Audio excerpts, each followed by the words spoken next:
2021 में जब PTI की हुकूमत थी तो सुप्रीम कोर्ट बार एसोसिएशन के सदर थे लतीफ़ आफरीदी साहब, उन्होंने भी एक ऑल पार्टीज कॉन्फ्रेंस बुलाई थी।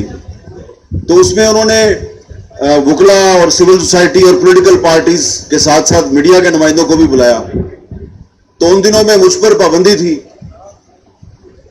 और इमरान खान साहब वजीर आजम थे। तो मैंने वहां पर ज़ाहिरी बात है यही कहा कि भाई लोग कहते हैं कि पाकिस्तान में सेंसरशिप नहीं है, तो मैं सेंसरशिप की चलती फिरती तस्वीर हूं। तो उस पर बहुत लोग नाराज हुए थे। तो आज उस वक्त तो सिर्फ मैं एक आदमी था, आज जब मैं आपसे बात कर रहा हूं तो हमारे 6-7 जो सहाफ़ी हैं, 6-7 एंकर्स जिनका ताल्लुक मुख्तलिफ टीवी चैनल्स के साथ है, वो ऑफ एयर हैं। उस वक्त तो शायद मेरे लिए बहुत से लोग बोलते थे, लेकिन अब सूरत हाल ये है कि उनके लिए भी कोई नहीं बोलता। अभी पिछले दिनों कुछ ऑपोजिशन रहनुमा जो है वो काशिफ अब्बासी साहब के घर पे गए थे। तो मुझे याद आया कि जब इमरान खान साहब की हुकूमत थी और कुछ सहाफ़ियों पर हमले हुए और कुछ सहाफ़ी जो हैं उन पर मुकदमात दर्ज हुए, तो मैं शहबाज शरीफ साहब को, मरियम नवाज साहबा को, मौलाना फजल रहमान साहब को लेकर मैं सबके घर गया, और जिनके घर गया उनमें से शायद यहां पर भी कुछ मौजूद होंगे। तो ये मैं आपको ये सारी बात इसलिए बता रहा हूं महमूद खान रजकज़ई साहब कि हम इमरान खान के दौर में भी ये कहते थे कि सहाबत पर पाबंदियां नहीं लगनी चाहिए, आईन पाकिस्तान पर अमल दरामद होना चाहिए। हम आज भी यही कहते हैं, हमारा मौक़िफ़ नहीं बदला, हुकूमत बदल गई है, हालात नहीं बदले, हमारा मौक़िफ़ भी नहीं बदला। आप भी उस वक्त यही कह रहे थे, आप आज भी यही कह रहे हैं। लेकिन ये कहना, मेरा भाई है मुस्तफा नवाज खोखर, उसने कहा जी कि देखें इमरान खान के दौर में भी ऑल पार्टीज कॉन्फ्रेंस होती थी लेकिन उसने नहीं रोकी। बात आपकी दुरुस्त है, उन्होंने नहीं रोकी, लेकिन उनके दौर में भी मीडिया पर पाबंदियां लगती थी, पॉलिटिकल पार्टीज को विक्टिमाइज किया जाता था, हम उसके खिलाफ आवाज उठाते थे। जो हमारा मौक़िफ़ उस वक्त था 2019 में, 2020 में, 2021 में, हमारा मौक़िफ़ आज भी वही है 2025 में।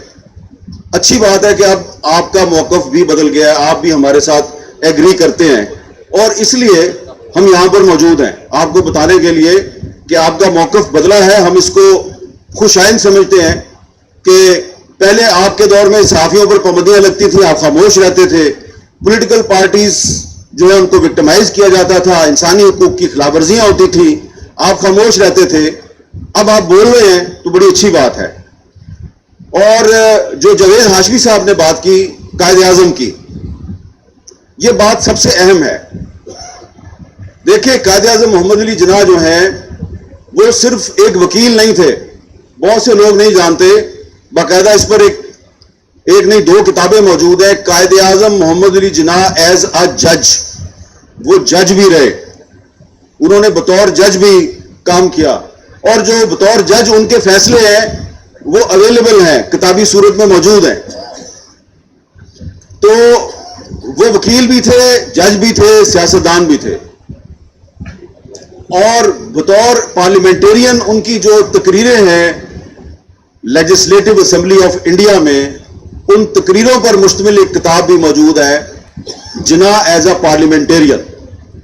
जितनी भी बातें अभी महमूद खान रजकज़ई साहब ने और जावेद हाशमी साहब ने की हैं, ये बातें सही हैं या गलत, जाहिर बात है हुकूमत कहेगी गलत बातें हैं। तो मैं उनको रिक्वेस्ट करूंगा कि 2 किताबें निकाल लें आप, कायदे आज़म मोहम्मद अली जिन्ना एज अ जज, कायदे आज़म Mohammad Ali Jinnah as a parliamentarian, दोनों किताबें सामने रखें और फिर यहां पर जो बातें हो रही हैं उनको सामने रखें और आप फैसला कर लें कि कौन सही है कौन गलत है। कायदे आज़म मोहम्मद अली जिन्ना ने पार्लियामेंट में रोलेट एक्ट की जब मुखालफत की तो उन्होंने कहा था कि बगैर ट्रायल और बगैर मुकदमे के किसी भी शख्स को 1 मिनट के लिए भी गिरफ्तार करना या जेल में रखना जो है वो उसको गलत समझते हैं। It is the violation of the constitution और ये कानून की खिलाफवर्जी है। 1 मिनट के लिए भी आप किसी ऐसे शख्स को जेल में नहीं रख सकते, पुलिस की कस्टडी में नहीं रख सकते, जिसके खिलाफ कोई मुकदमा नहीं है या उसका ट्रायल नहीं हो रहा। जुडिशियल ट्रायल का लफ्ज उन्होंने इस्तेमाल किया। अब आप मुझे बताएं कि इस वक्त जो हमारी अदालतें हैं उनके पास ऐसे कई मुकदमात हैं कि जिसमें जो मुलजिम है वो पुलिस की कस्टडी में है, उसके खिलाफ मुकदमा ही नहीं है या उसको लापता किया हुआ है। बंदा गिरफ्तार पहले होता है, उसके खिलाफ मुकदमा बाद में कायम होता है। तो वही कायदे आजम जो है उन्होंने जो प्रेस एक्ट ऑफ इंडिया था उसके खिलाफ भी तकरीर की। न सिर्फ ये किया बल्कि 124A सेडिशन बगावत, इसके तहत कुछ साथी हैं उन पर मुकदमा दर्ज किए अंग्रेज सरकार ने, वो उनके वकील बन गए और उनकी वकालत की। अब वही जो 124A है उसके तहत आज के पाकिस्तान में भी अभी तक मुकदमे दर्ज होते हैं।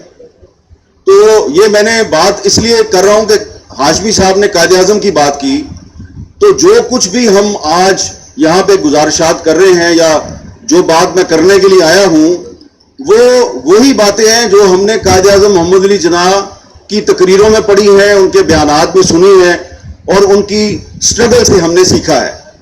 कोई भी बात जो है वो 1973 के आइन के खिलाफ नहीं है। बात यहां पे ये हो रही है कि हमने आइन का तहफ़्फ़ुज़ करना है। तो जब 2016 में मुस्लिम लीग नून की हुकूमत ने पीका कानून मंजूर किया और कहा जी कि हम फेक न्यूज़ के खिलाफ एक कानून ला रहे हैं, तो हमने उस वक्त भी कहा था कि आप फेक न्यूज़ के खिलाफ नहीं हैं, आप दरअसल मीडिया की आवाज़ दबाना चाहते हैं। तो उस वक्त हमारी बात नहीं सुनी गई और फिर बाद में वो कानून पीका 2016 मुस्लिम लीग नून के वर्कर्स के खिलाफ इस्तेमाल हुआ, वर्कर्स के खिलाफ इस्तेमाल हुआ और उनको गिरफ्तार किया गया और फिर मुस्लिम लीग नून उसकी मुखालफत कर रही थी। फिर 2021 में इमरान खान साहब वजीर आजम थे, तो पार्लियामेंट से वो कानून मंजूर नहीं हो सका या उसमें तरमीम नहीं हो सकी। सदारती ऑर्डिनेंस के जरिए पीका अमेंडमेंट ऑर्डिनेंस 2021 जो है उसको एक सदारती ऑर्डिनेंस के जरिए इन्फोर्स किया गया। हमने उसकी मुखालफत की, अदालत में गए, इस्लामाबाद हाई कोर्ट से उसके खिलाफ स्टे लिया। मैं आपको ये बातें इसलिए याद दिला रहा हूं, कुछ लोगों को बुरी भी लग रही होंगी, हमारा मौकफ नहीं बदला। 2016 में भी पीका के खिलाफ थे, 2021 में जब पीटीआई की हुकूमत थी असद कैसर साहब, हम उस वक्त भी खिलाफ थे। आप स्पीकर कौमी असम्बली थे, हम प्रेस गैलरी से वॉकआउट करते थे, कोई हमारे पास नहीं आता था कि यार वो आपने वॉकआउट क्यों किया है, आए आप वापस आ जाएं, कोई नहीं आता था हमारे पास। अब जब 2025 में इस हुकूमत ने, शहबाज शरीफ साहब की हुकूमत ने उसी पीका कानून को मजीद सख्त करके एक एक्ट ऑफ पार्लियामेंट बनाया और कोई उस पर डिबेट नहीं कराई, तो हमने इनको याद दिलाया कि जनाब वजीर आजम साहब, जब 2021 में इमरान खान की हुकूमत ने ये कानून जो है इसको ऑर्डिनेंस के जरिए नाफिज किया, तो हमने पार्लियामेंट हाउस के बाहर एहतजाज किया, हमने कैंप लगाया। आप वहां पर आए, बिलावल साहब आपके साथ थे, मौलाना फजलुर रहमान आपके साथ थे, आप जूते उतार के हमारे साथ उस प्रोटेस्ट में बैठ गए जमीन पर और आपने हमारे साथ इज़हार यकजहती किया। अब आप वही जो पीका कानून है उसको मजीद सख्त करके पार्लियामेंट में बगैर डिबेट के उसको आप इन्फोर्स कर रहे हैं, तो ये आप गलत कर रहे हैं। किसी ने हमें कोई जवाब नहीं दिया। तो इसलिए आज अगर आप भी ये कह रहे हैं कि आईन पाकिस्तान का तहफ़्फ़ुज़ होना चाहिए, तो हम आपके इस मुतालबे की तायीद करते हैं, क्योंकि ये जो पीका एक्ट 2025 है ये आईन पाकिस्तान के खिलाफ है, ये आईन के खिलाफ है, इसलिए हम इसकी मुखालफत कर रहे हैं। और ये जो इस वक्त पाकिस्तान में फ्रीडम ऑफ प्रेस, आज़ादी इजहार पर जो पाबंदियों की सूरत हाल है वो कितनी ख़राब है, हुकूमत नहीं मानती। तो आजकल हुकूमत ये कहती है जी कि ये जो अमेरिका वाले जो कहते हैं वो बहुत सही कहते हैं, ये जो बरतानिया वाले कहते हैं वो बहुत सही कहते हैं, जो यूरोप वाले कहते हैं वो बहुत सही कहते हैं। तो पेरिस में, फ्रांस का दारुल हुकूमत पेरिस है, वहां पर एक तंजीम है रिपोर्टर्स विदाउट बॉर्डर, वो हर साल एक वर्ल्ड प्रेस फ्रीडम इंडेक्स जारी करते हैं اور وہ جو ورلڈ پریس فریڈم انڈیکس ہے اس میں رینکنگ ہوتی ہے پریس فریڈم کی. تو پچھلے سال 2024 میں ان کی رینکنگ آئی تو پاکستان کا نمبر تھا 152 152. ابھی 2025 میں جو ان کی رینکنگ آئی ہے تو پاکستان 6 پوائنٹ گرا ہے, 158 نمبر پہ چلا گیا. یہ بہت ریئر ہوتا ہے, یہ جو فلکچویشن ہوتی ہے نا پریس فریڈم انڈیکس میں, 1 پوائنٹ 2 پوائنٹ زیادہ سے زیادہ 3 پوائنٹ ہو جاتی ہے. پاکستان اکٹھا 6 پوائنٹ نیچے گیا ہے, اور اس کے ریپرکشنز بھی ہیں. یورپی یونین جو ہے اس نے جو آپ کو جی ایس پی پلس سٹیٹس کے لیے جو آپ کو کچھ انہوں نے فیسلٹیز دی ہوئی ہیں, آپ پر انہوں نے امپورٹ ڈیوٹی جو ہے وہ کم کی ہوئی ہے. اس میں ایک یہ بھی ہے کہ آپ نے پریس فریڈم کا تحفظ کرنا ہے. تو یہ جو ورلڈ پریس فریڈم انڈیکس میں پاکستان 6 درجے نیچے گرا ہے, یہ دراصل پاکستان کا جو انٹرسٹ ہے یہ اس کو خطرہ پیدا ہوا ہے.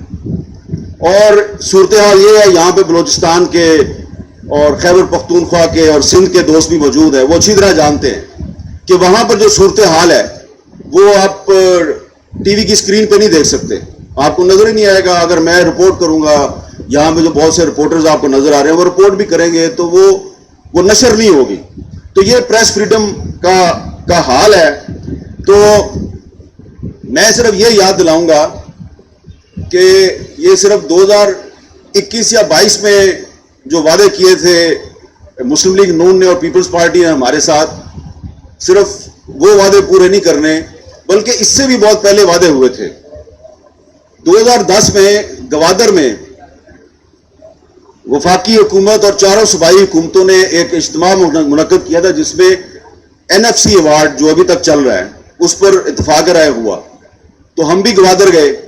اس وقت شہباز شریف صاحب چیف منسٹر پنجاب تھے, یوسف رضا گیلانی صاحب پرائم منسٹر تھے, اور رئیسانی صاحب جو ہیں وہ چیف منسٹر بلوچستان تھے, اور بھی تمام صوبوں کے چیف منسٹر وہاں پر موجود تھے.